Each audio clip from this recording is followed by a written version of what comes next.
L'homme en noir fuyait dans le désert et le pistolero le suivait.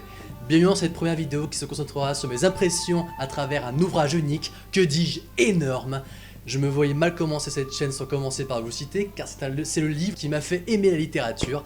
Je parle bien sûr de La Tour Sombre, écrit par le grand maître Stephen King. La Tour Sombre est une saga littéraire écrite en 8 volumes, ce qui représente quand même un univers considérable, on va pas se le cacher. Mélangeant à la fois plusieurs thèmes abordés, comme le western, et la science-fiction, ou même le fantastique, La Tour Sombre est à lire absolument.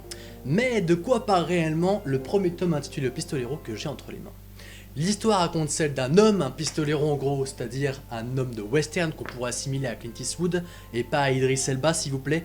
Donc comme je disais, l'histoire s'attarde sur ce pistolero, qui est d'ailleurs le dernier de sa lignée, à suivre un homme en noir qu'on nous présente d'ailleurs très peu et qui semble avoir des informations sur la précieuse tour convoitée par le personnage principal. Alors, ça paraît un peu simplet, mais cette tour a une particularité importante. Il s'avère que la tour est le lieu pivot de tous les mondes possibles, et Roland, notre personnage, compte bien s'y rendre, et pour ça, vous l'aurez compris, il va devoir retrouver cet homme en noir et récupérer ses précieuses informations. Alors, il faut savoir que c'est une œuvre qui a été écrite par Stephen King sur plus de 40 ans.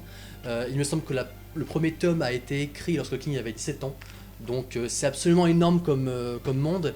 Et ce monde est tellement complexe que le premier tome a dû être réécrit pour cause de nombreuses incohérences. J'ai adoré cet ouvrage parce qu'on s'identifie énormément en Roland et on a autant envie que lui de trouver cette maudite tour sombre.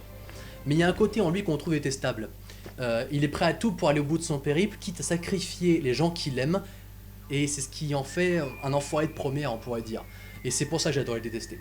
Ce que j'adorais aussi, c'est la manière qu'a Stephen King de s'attarder sur cette traque entre l'homme en noir, l'ennemi juré de Roland et ce dernier, ce qui m'a vraiment fait penser à un polar dans lequel un détective essaierait par tous les moyens de trouver le coupable et de le coincer. Retenez seulement que ça a été un bonheur de lire cet ouvrage et que je vous recommande à tous.